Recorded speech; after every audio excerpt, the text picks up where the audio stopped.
Hello, my feral friends, and welcome back to my channel. My name's Panthera, and I'm the Feral Wood Witch. Today, we're going to be talking about my Witchy planner system for 2025. Over the years, I've tried so many different planner systems: digital, physical, pre-made. Last year, I even made my own custom digital planner for my iPad, but none of them quite hit the mark. And for someone like me with a constantly changing schedule, many plates to keep spinning, astrological events, new moons, and Sabbats to track as well, I needed something that was flexible, functional, and ideally magical.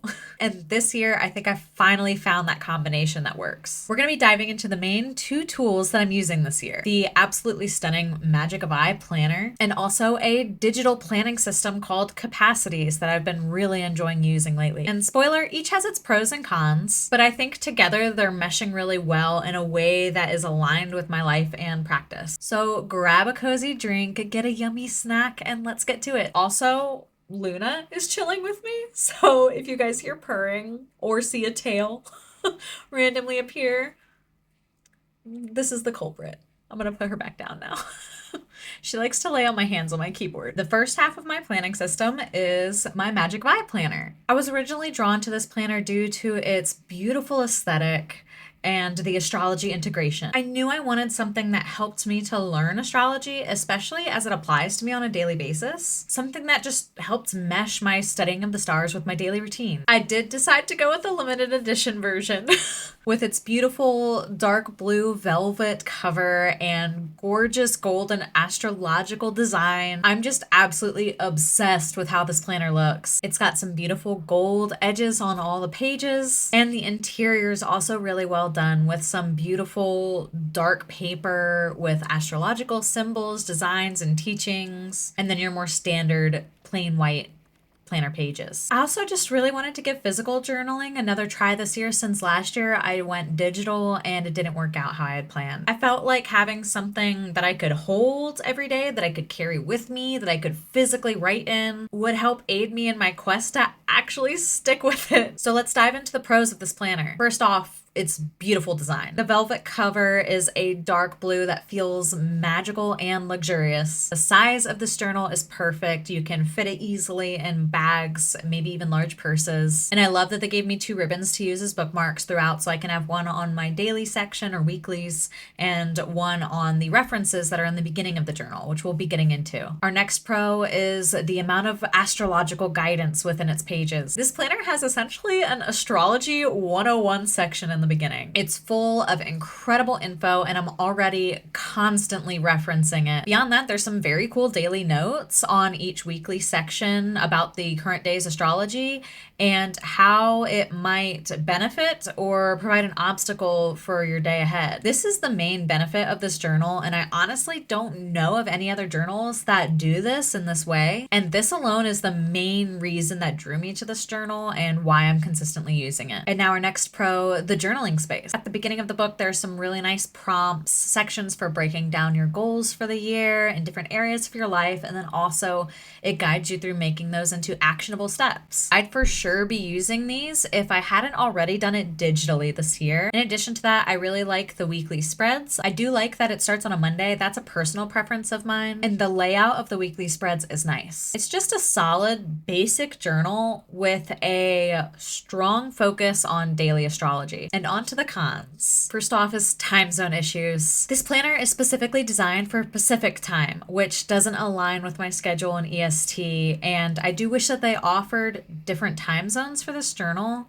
However, that seems to not be the case at this moment. And I do think that with astrology in particular, timing is so important. And it is a pain to have to calculate that for myself and the differences in my schedule versus the astrological schedule I'm seeing within the planner. Next off is design quirks. The full moon symbol looks more like a new moon to me on the actual white pages within the journal. When it's on the dark pages, the full moon is a colored in gold moon with like sparkles on it, and it looks great on the embossed versions and the golden versions. But when you get to the white pages, it is a colored in black moon with the white sparkles on it, and the new moon is a just black circle with a white interior. Personally, for me, this is the opposite of how I tend to write new moons and full moons in all of my own personal journals before this, and from what I've seen in other journals as well, which makes it a smidge harder to immediately see what's going on. I find myself having to double check, is this a new moon? Is this a full moon? So do with that information what you will. Maybe this will be more tied to your personal preferences. Unfortunately, it's not for mine. I almost wish that they had chosen to do golden full moons throughout the entirety of the interior, and I know that would have been another step for their production, but with the already like black pages in there with the gold accents, I don't think it would have been too much more difficult. Something to think about. The other thing with the design is that the velvet, although beautiful, is picking up every little fuzzy scrap of fur, threads, whatever, around my room, which I wasn't really expecting or planning for.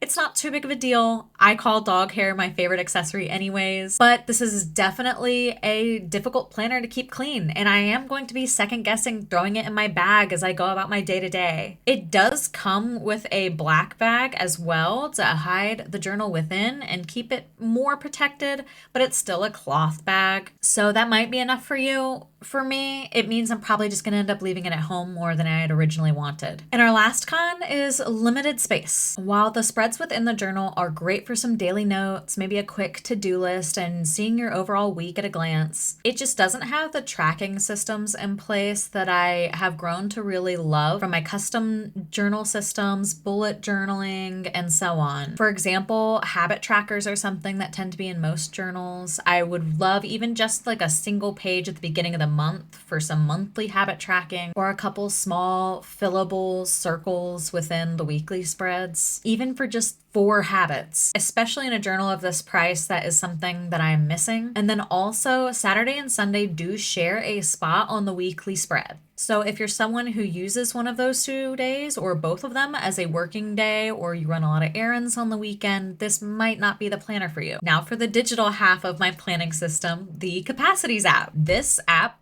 has completely changed my life and my planning system since I discovered it just a few weeks ago. I'm honestly blown away by how helpful it is and how well it just meshes with how my brain works. To kick this off, I have actually really struggled with digital planning systems like this in the past. I've tried the Notion thing. It just doesn't work with how I want it to work. I don't like how the layouts are built out, but I love the idea of it. And I did dive into Milanote, which is a more creative kind of system, for a very long time.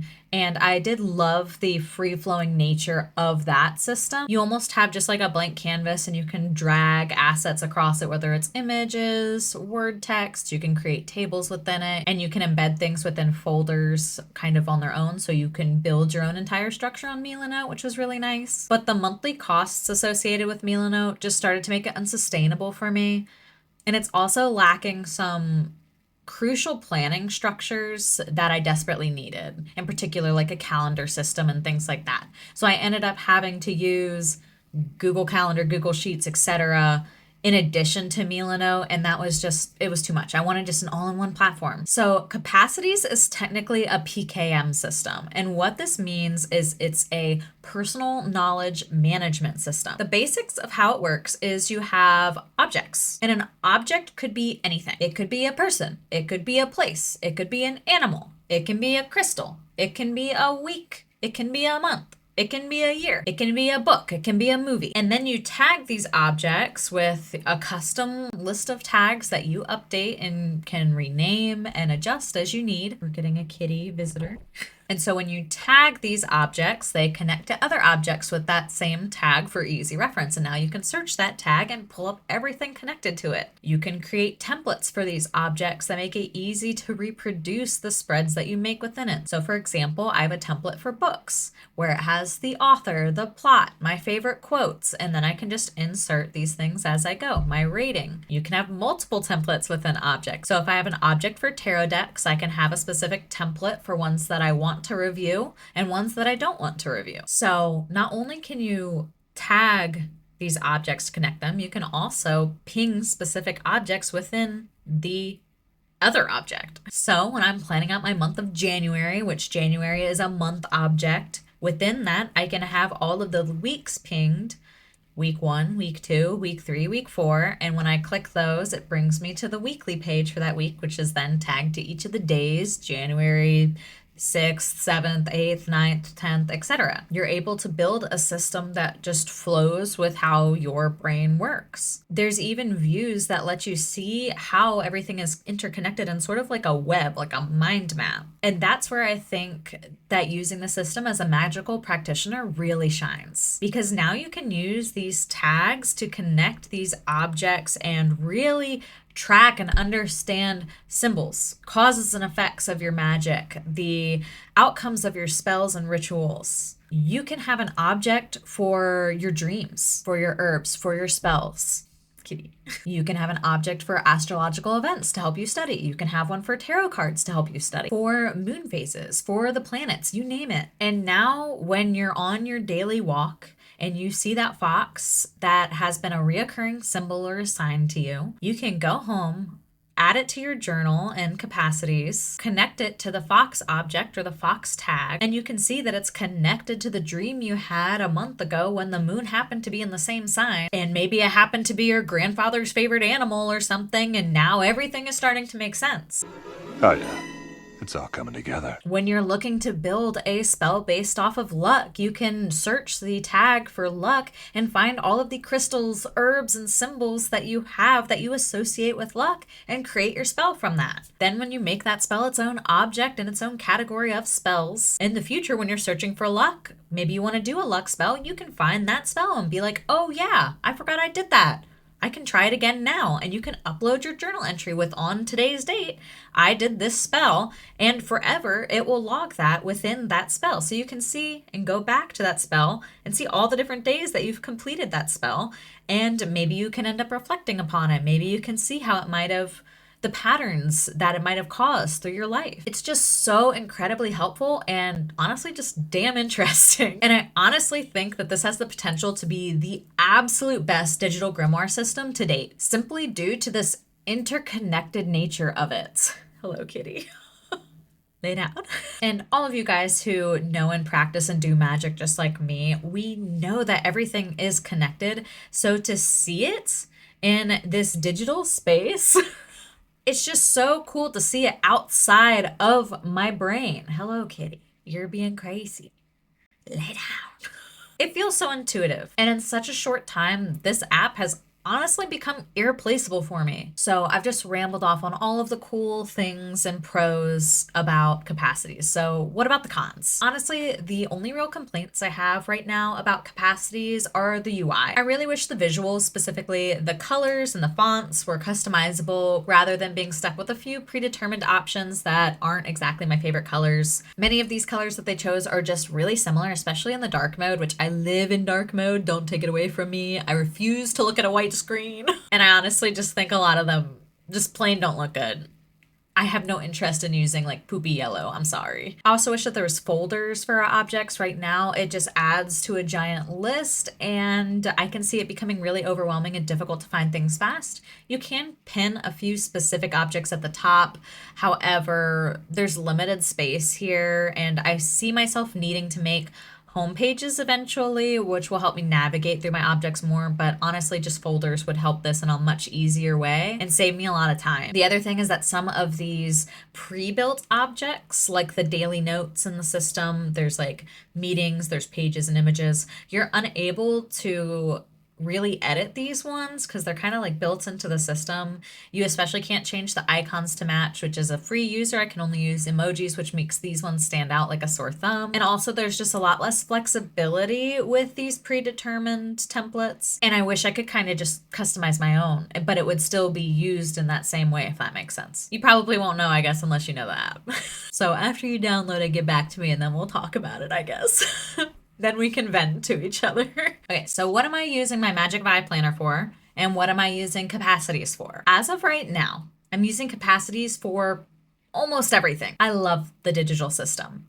I'm at my computer a lot as somebody who works remotely and who makes content. I can type so much faster than I can write. Also, I have issues with my hands from drawing and playing drums when I was younger. Also, Capacities just gives me a lot more freedom than the Magic Vibe Planner does. If I'm being entirely honest, I think that if I had discovered Capacities before purchasing my Magic Vibe notebook, I might not have bought it in the first place. That being said, I'm definitely going to be using it to get my money's worth out of it. Right now, I'm mostly using it to plan things revolving around my spirituality and magical practice. So, choosing days for spells and rituals based on the astrology of that day and planetary timing, learning that daily astrology, and then adding it as an object in my capacities for future reference. And I'm even using it to help loosely plan content brainstorming ideas around certain witchy events that I make content about, such as full moons, new moons, the Sabbats, maybe some big astrological events like retrogrades and so on. But when it comes down to fleshing out the full rituals and things,